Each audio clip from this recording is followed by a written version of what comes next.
आप सबसे निवेदन है कि ज्यादा से ज्यादा संख्या में गांव के मेन चौक में पहुंचकर आए हुए नेताओं के विचार सुने।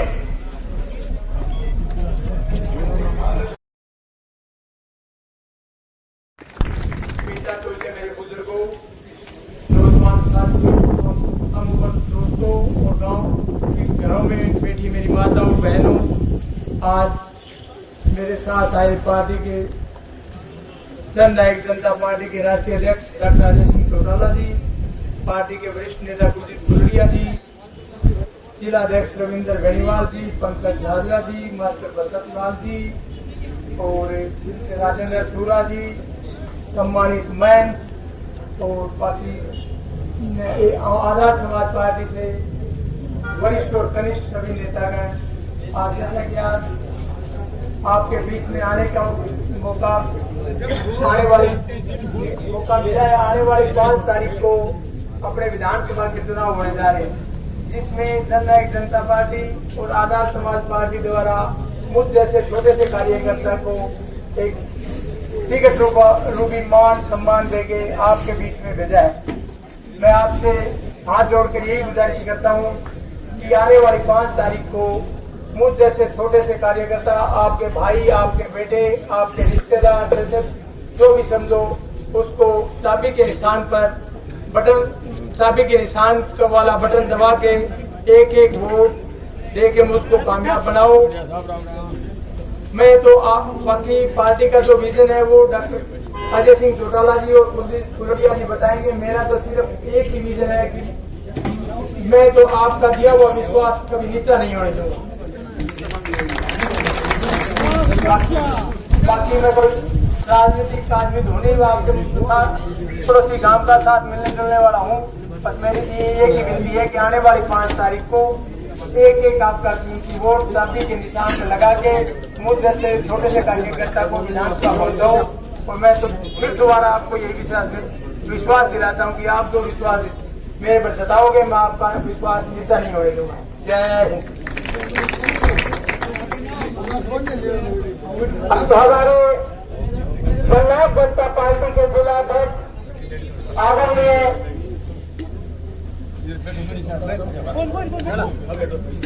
हमारे कारू देवीलाल अमर रहे, अमर रहे, अमर रहे, कारू देवीलाल अमर रहे, अमर रहे, अमर रहे। डॉक्टर अजय सिंह जी चौटाला साहब को पगड़ी पहनाकर गांव जानवाड़ा की तरफ से आदरणीय श्री रतन लाल जी शर्मा जी गांव की तरफ से पगड़ी पहनाकर सम्मानित कर रहे हैं, तो जोरदार तालियां।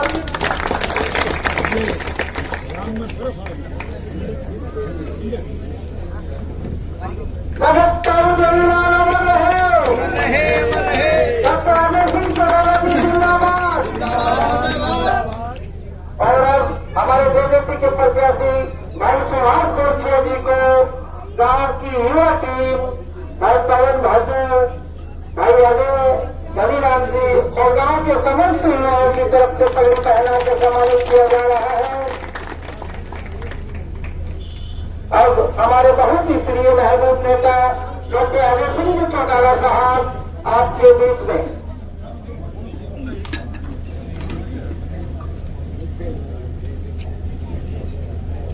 बहुत ही आदर और सम्मान के योग जनवाड़ा कागड़ गांव की इस पावन पवित्र धरा पर मेरे समक्ष उपस्थित जननायक चौधरी देवीलाल जी की सोच पर पैरा देने वाले सम्मानित पिता तुल्य बुजुर्गों, हम उम्र नौजवान दोस्तों, दूर घरों में जहां तक आवाज पहुंचे सुन रही माताओं और बहनों, कृषि प्रधान भारत वर्ष के उज्जवल भविष्य अजीत बच्चों, पत्रकार एवं छायाकार बंधुओं, साथ आए जननायक जनता पार्टी और आजाद समाज पार्टी काशीराम जी के संयुक्त प्रत्याशी आपके जुआनी भाई सुभाष गोरछिया जी, पार्टी के जिला फतेहाबाद इकाई के हमारे अध्यक्ष माननीय रविंद्र बेनीवाल जी, झाजरा जी, पंकज झाजरा जी, वो पार्टी के तमाम समर्पित वरिष्ठ सक्रिय कर्मठ और निष्ठावान साथियों, आज आप लोगों के समक्ष आने का मकसद आगामी 5 अक्टूबर को हरियाणा प्रदेश की असेंबली के जो चुनाव आपके बीच में होने जा रहे हैं, इसी चुनाव के सिलसिले में आपके सहयोग और समर्थन के लिए, आपके प्यार, आशीर्वाद और वोट के लिए आपके बीच में हाजिर हुए हैं। मेरे से पूर्व आपके प्रत्याशी ने जहां आपसे वोट की गुजारिश की, वहीं इस बात का यकीन, विश्वास और भरोसा दिलाया कि वो भावनाओं की कदर करेंगे, आपके मान सम्मान और इज्जत में कभी कोई कमी नहीं आने देंगे। बुजुर्गों, नौजवान दोस्तों, भी थोड़े समय पहले लोकसभा के चुनाव होकर के हटे। लोकसभा का चुनाव राष्ट्रीय मुद्दों को लेकर के लड़ा गया था। लोगों ने सिर्फ 2 जगह वोट डाले, मोदी के खिलाफ और मोदी के हक में। और भारतीय जनता पार्टी की किसान विरोधी नीतियों की वजह से इस देश के कमेरे वर्ग के लोग दुखी और परेशान थे। इसलिए उन्होंने अमृतसर से लेकर के अलीगढ़ तक और मुजफ्फरनगर से लेकर के बाड़मेर तक बिना ही मांगे कांग्रेस के पक्ष में वोट डाला। इसी तरीके से एससी कम्युनिटी के भाइयों ने संविधान बचाओ के कांग्रेस के नारे पर आकर के बिना ही मांगे राष्ट्र के स्तर पर कांग्रेस के पक्ष में मतदान किया। माइनॉरिटी के लोगों ने भी आरक्षण को मद्देनजर रखते हुए बिना ही मांगे कांग्रेस के पक्ष में पूरे देश में मतदान किया। और जिसका खामियाजा हमें भी भुगतना पड़ा, क्योंकि हम भी भारतीय जनता पार्टी के साथ 4.5 वर्ष तक सत्ता में शामिल थे, उसके साझेदार थे। परंतु अब जो चुनाव है वो प्रादेशिक मुद्दों को लेकर के लड़ा जा रहा है, स्थानीय मुद्दों को लेकर के लड़ा जा रहा है कि कौन प्रदेश के नौजवान को रोजगार से सीधे तौर पर जोड़ने का काम कर सकता है, कौन हमारी माताओं बहनों के सम्मान को 4 चांद लगाने का काम कर सकता है, कौन किसान को, कमेरे को, गरीब मजदूर को, कर्मचारी को, छोटे व्यापारी के हित की योजनाएं बना करके उनके बीच में लागू करने की योजना बना सकता है। बुजुर्गों, नौजवान दोस्तों, जननायक जनता पार्टी चौधरी देवीलाल के नक्शे कदम पर चलने वाला राजनीतिक दल है। और जननायक चौधरी देवीलाल जी ने जब कभी भी कोई बात सार्वजनिक तौर पे आपके बीच में खड़े होकर के वायदे के तौर पे की, जब भी आपकी दी हुई ताकत उनके हाथ में आई, उन्होंने सदैव उस बात को कानून बना करके आपके बीच में लागू करने का काम किया। चाहे वो कानून काम के बदले अनाज की योजना बनाने का था,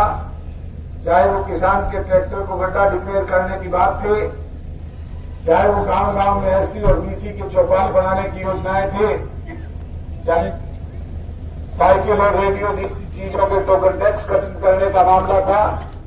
चाहे वो आपके पंच परमेश्वर के पहले हुक्के में चलने वाले तंबाकू पे लगे टैक्स को हटाने की बात थी, चाहे वो सड़क और नहर के किनारे लगे दरख्तों का आधा हिस्सा किसान को उसकी फसल का मुआवजा देने की बात थी, चाहे वो गरीब कन्या की शादी पर कन्यादान दे करके उसके हाथ पीले करने का मामला था, चाहे वो किसान की फसल किसी ओलावृष्टि से, बाढ़ से तबाह और बर्बाद हो गई तो उसका उचित मुआवजा देने की बात थी, और चाहे 100 रुपए मासिक पेंशन देकर के बुजुर्गों के सम्मान को बढ़ाने की बात है, चाहे वो आपके बीच में 10,000 रुपए तक के सहकारी बैंकों के कर्जे माफ करने का मामला था। इस तरह की बहुत सारी जन कल्याणकारी योजनाएं कानून बना करके आपके बीच में चौधरी देवीलाल जी ने लागू की, जिसका आज हरियाणा प्रदेश के लोग ही नहीं, पूरे राष्ट्र के स्तर के लोग उठा रहे हैं। बुजुर्गों और नौजवान दोस्तों,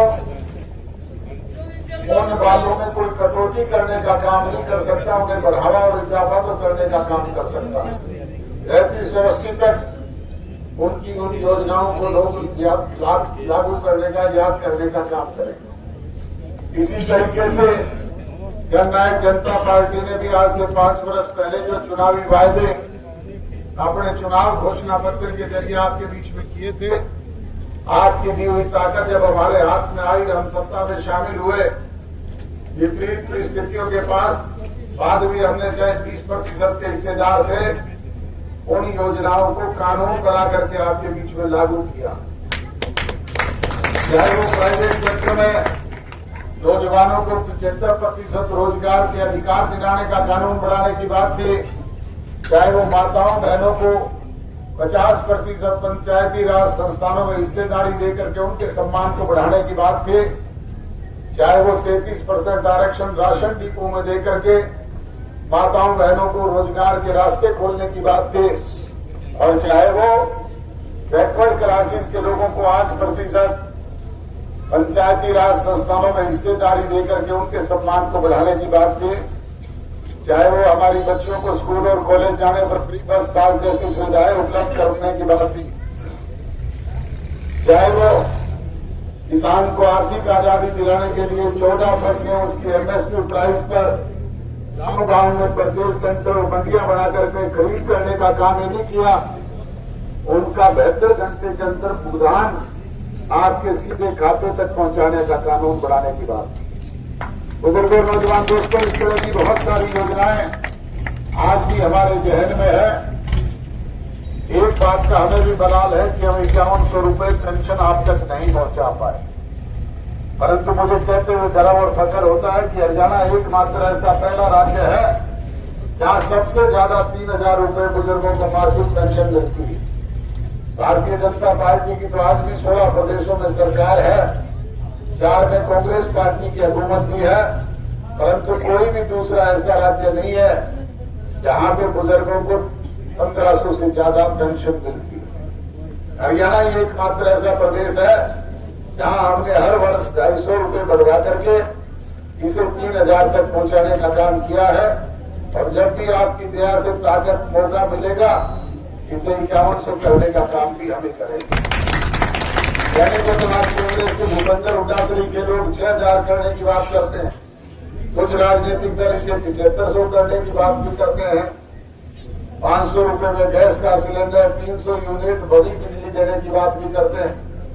परंतु जब देने का अवसर आया था तब तो भूपेंद्र हुड्डा जी ने 250 रुपये पेंशन 10 साल में बढ़ाने का काम किया था। आज फेसबुक से उसे 6000 करने की बात करते हैं। ये सिर्फ छोटे झूठे लुभावने वायदे नारे देकर के जुमले फेंक करके सिर्फ आप ये वोट हासिल करना चाहते हैं। इसलिए जरूरत है ऐसे लोगों से सचेत सजग और सावधान होकर के अपने हिमायती को पहचानने। मैं तो आपसे यही गुजारिश और विनती करने के लिए हाजिर हुआ हूं कि गांव लेवल के आपसी छोटे मोटे मनमुटाव गिले शिकवे शिकायतों को दूर करके जाति पाति धर्म और मजहब के बकेले से ऊपर उठ करके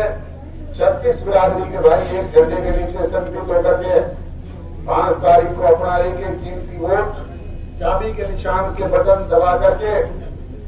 भाई सुभाष गोरसिया जी जो जननायक जनता पार्टी और आजाद समाज पार्टी काशीराम जी के संयुक्त प्रत्याशी है, इन्हें भारी बहुमत से चुन करके भेजने का काम करें, ताकि ये चंडीगढ़ पहुंच करके आपकी आवाज को बुलंद कर सकें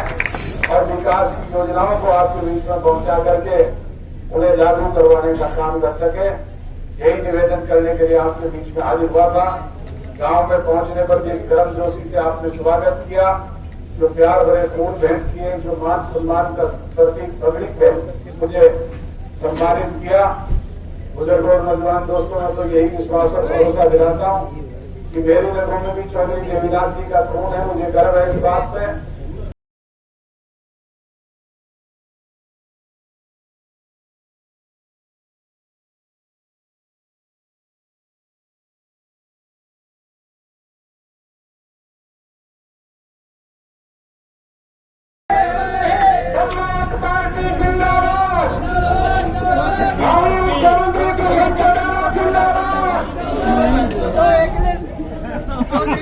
एक ने कुल सुन देखो है, अबे सुन देखो है,